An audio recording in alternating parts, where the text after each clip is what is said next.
ré, c'est le retour. Et ensauvagement, c'est le retour donc du sauvage.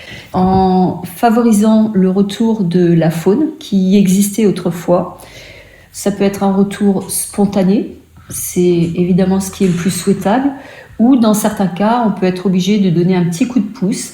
Dans ce cas-là, ça va être accompagné de réintroduction.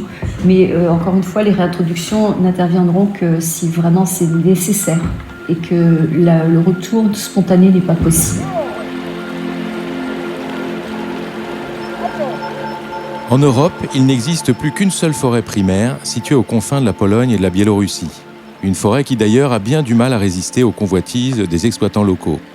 Dans l'ouest du continent, ces forêts primaires ont toutes disparu au fil du temps, et avec elles, un certain nombre d'animaux qui les peuplaient et que côtoyaient nos ancêtres. Mais comme nous allons le voir, il n'y a pas de fatalité. Je suis Thomas Hoffnung et vous écoutez 6 pieds sur terre, le podcast de Courrier International et d'ID4D, le média du développement durable.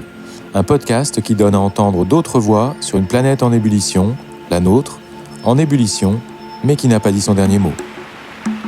Béatrice Crémer-Cochet est professeure de sciences de la vie, mais surtout, comme elle se définit elle-même, naturaliste passionnée.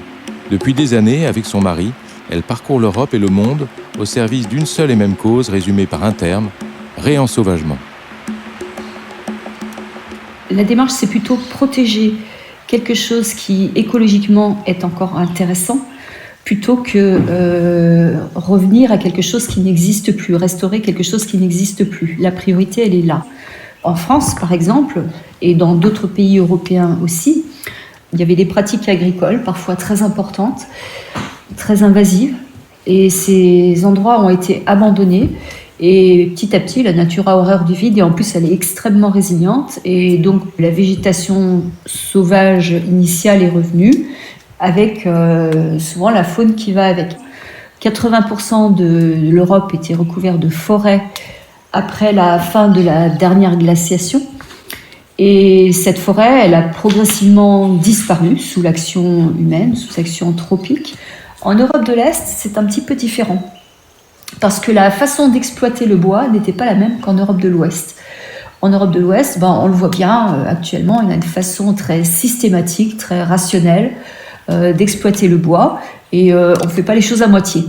Alors qu'en Europe de l'Est, à l'inverse, les gens coupaient ce dont ils avaient besoin et puis le reste, ils ne s'en occupaient pas. Les seuls lambeaux de forêt primaire qui restent encore actuellement, en Europe, c'est quelques rares lambeaux en Europe de l'Est, et notamment le plus grand, c'est la forêt de Białowieża, qui est à cheval sur la Pologne et la Biélorussie. Ces derniers lambeaux de forêt primaire ont été en même temps des refuges pour la faune des forêts. Donc un certain nombre d'espèces comme le picado blanc, comme le pic noir, comme d'autres encore, ont besoin de grandes forêts matures avec des vieux arbres pour pouvoir se développer. Et la forêt primaire ayant complètement disparu en Europe de l'Ouest, progressivement ils se sont retirés vers l'Est. Et maintenant que la forêt revient en Europe occidentale, eh bien on assiste à une espèce de conquête de l'Ouest par toute cette faune dont il restait quelques réservoirs en Europe de l'Est. Et c'est ainsi qu'on a vu revenir un certain nombre d'espèces, comme le picado blanc, comme la cigogne noire, le bison qui a été réintroduit. Au début du XXe siècle, il n'existait plus aucun bison sauvage. Je parle bien du bison d'Europe et non pas du bison d'Amérique, ce sont des espèces différentes. Il n'existait plus aucun bison d'Europe sauvage sur notre continent. Les seuls qui étaient encore vivants, c'était une douzaine d'individus répartis dans différents zoos. Et grâce à cette douzaine d'individus, on a pu les reproduire et progressivement les réintroduire. Alors, le premier lieu de réintroduction, ça a été justement cette forêt de Białowieża. Maintenant, ça a été repris par différents pays, notamment la Roumanie et l'Allemagne, qui a introduit le bison à l'état sauvage. Et actuellement, il y a à peu près 6000 bisons sauvages en Europe. Alors, on les attend en France. Il y aurait la place au niveau du paysage, mais ce qui manque, c'est la place dans la tête des gens. Donc il y a tout un travail, si vous voulez, qui est à faire encore au niveau intellectuel pour accepter de cohabiter avec cette grande faune qui a totalement disparu des forêts françaises et de la plupart des forêts européennes.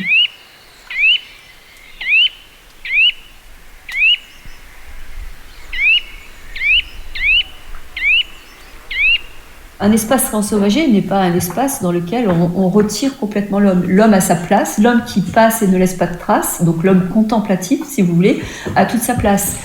Et si on réfléchit, ce besoin, il est profond, il est profondément ancré en nous. Il est profondément ancré en nous parce que si on regarde par exemple les peintures de la grotte Chauvet, ce qui frappe quand on rentre dans cette grotte, c'est d'abord la diversité des espèces qui sont représentées. Il y a une quinzaine d'espèces différentes, et notamment de la grosse bête. Ensuite, ce qui frappe, c'est l'abondance de ces animaux, parce que certains sont représentés en grands groupes, donc il y avait manifestement une abondance.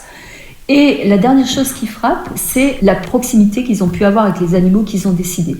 Qu'est-ce qui nous permet de dire ça ? Eh bien, c'est le fait que quand on regarde les peintures avec un petit peu d'attention, on se rend compte qu'il y a des détails qui montrent que l'animal a été représenté et observé vivant et non pas mort. C'est pas un cadavre qui est représenté.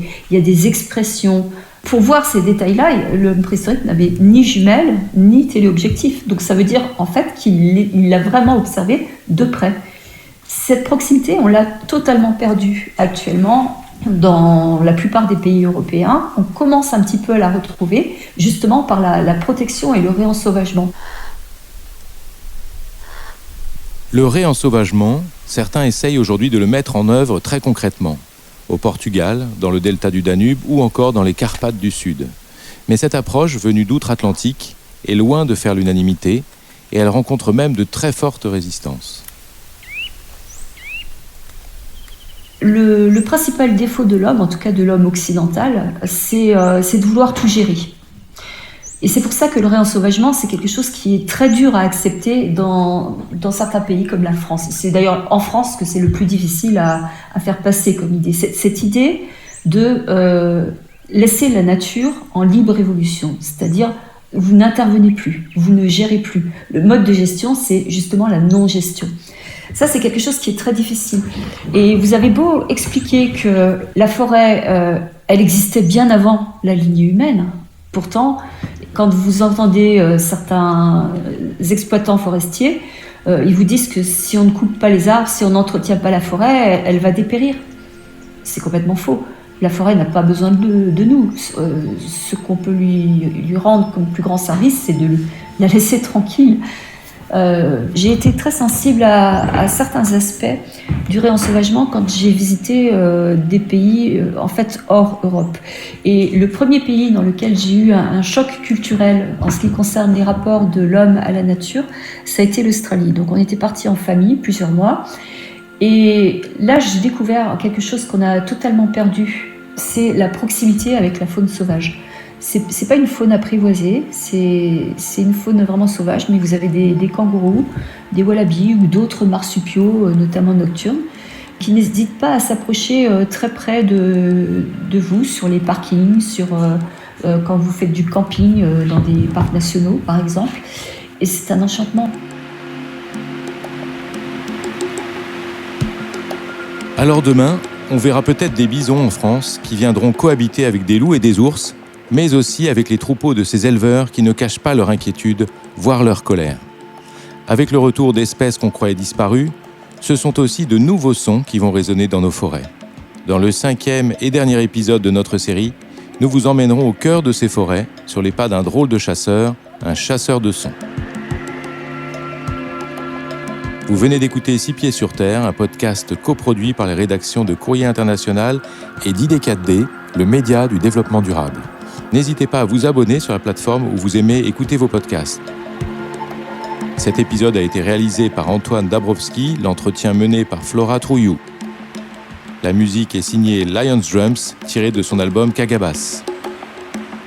Et quant à moi, je m'appelle Thomas Hoffnung et je vous attends pour le dernier épisode de notre série « Comment vivre avec le vivant ».